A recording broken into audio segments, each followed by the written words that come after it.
Bismillah ar-Rahman ar-Rahim. Almighty God mentions in the Holy Quran in Surah Al-Nisa, verse number 148, لا يحب الله الجهر بالسوء من القول إلا من ظلم.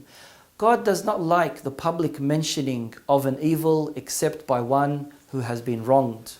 We know that as human beings we make mistakes and we are faulty, but we should try to conceal and cover. The exemption that God expresses in this verse is someone who is wronged needs to be able to voice their opinion. The oppressed needs to be helped and supported. Irrespective of their religion, their race, their nationality, their creeds, their sects, we need to stand with the oppressed against the oppressor.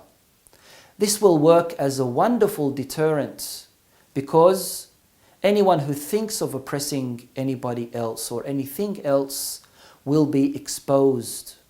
This was the message of Imam Husain, the grandson of the beloved Prophet of Islam. Bani Umayyah and the Muslim rulers in the early years of Islam were burying the true message of Islam.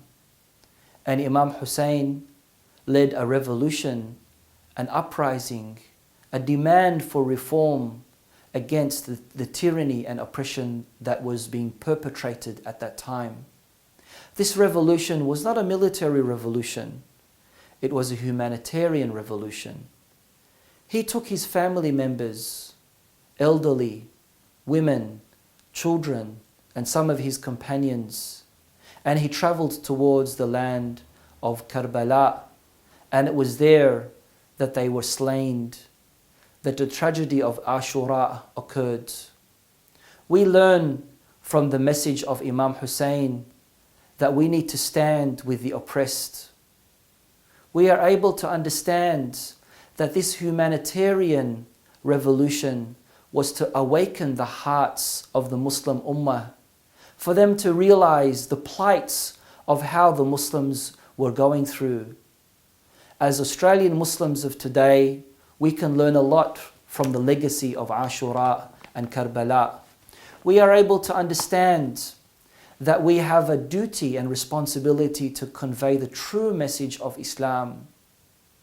We need to make sure that we are proudly able to say that the sacrifice of Imam Husain did not go to waste. And this is why we need to remember the legacy. We need to implement the true teachings of Islam. We need to be able to convey the true teachings and practices of our religion. And this is why we say that every land is Karbala and every day is Ashura.